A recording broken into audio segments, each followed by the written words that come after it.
बहुत समय पहले एक छोटे से राज्य में राजा रणवीर का शासन था। राजा रणवीर बहुत दयालु और न्यायप्रिय था, लेकिन उसे एक बड़ी समस्या थी। राज्य में एक बहुत बड़ा हाथी था जिसका नाम था गजमाला।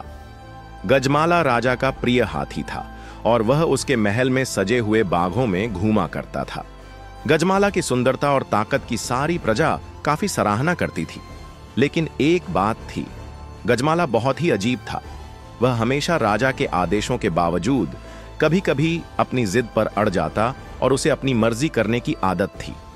एक दिन राजा रणवीर ने सोचा कि क्यों न गजमाला को थोड़ा और प्रशिक्षित किया जाए ताकि वह और भी अधिक शांतिपूर्ण और आदर्श हाथी बन सके। राजा ने अपने दरबार में एक प्रसिद्ध हाथी प्रशिक्षक को बुलाया जिसका नाम था गुरु भास्कर। गुरु भास्कर बहुत ही कुशल और दयालु प्रशिक्षक था और उसने कई हाथियों को प्रशिक्षित किया था। राजा रणवीर ने गुरु भास्कर से कहा, मैं चाहता हूं कि गजमाला मेरे आदेशों का पालन करे और किसी भी समय अपनी आदतों को सुधारे। कृपया उसे अच्छे से प्रशिक्षित करें। गुरु भास्कर ने कहा, महाराज, यह काम आसान नहीं होगा क्योंकि गजमाला की आदतें बहुत मजबूत हैं, लेकिन मैं पूरी कोशिश करूंगा। गुरु भास्कर ने गजमाला को 1 महीने तक प्रशिक्षित किया, लेकिन गजमाला की जिद में कोई कमी नहीं आई। वह कभी गुरु भास्कर के आदेशों का पालन नहीं करता, कभी उसकी बातों को नजरअंदाज करता।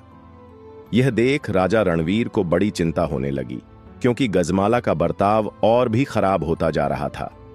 एक दिन राजा रणवीर ने सोचा कि क्यों न वह स्वयं गजमाला से बात करें।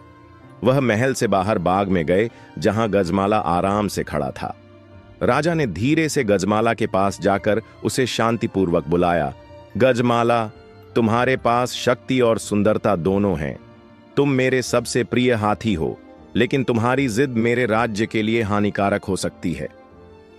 गजमाला ने राजा की बातों को सुना, लेकिन वह अपनी जगह पर खड़ा रहा जैसे उसने राजा की बातों को न सुना हो।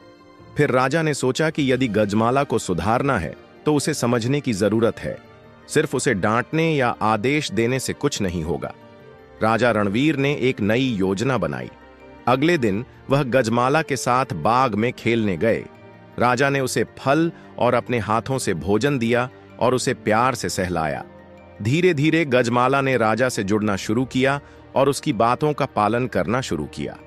राजा रणवीर ने उसे समझाया कि उसका मुख्य उद्देश्य केवल दूसरों को नुकसान पहुंचाना नहीं, बल्कि सभी के साथ मिलजुल कर जीना है।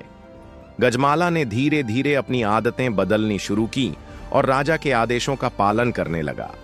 कुछ महीनों बाद गजमाला राज्य में सबसे शांतिप्रिय और अनुशासित हाथी बन गया। उसकी ताकत और सामर्थ्य का उपयोग अब राज्य की सेवा में किया जाने लगा। राजा रणवीर ने महसूस किया कि एक हाथी का पालन पोषण सिर्फ डांट और आदेश से नहीं, बल्कि प्यार, समझ और समय देने से होता है।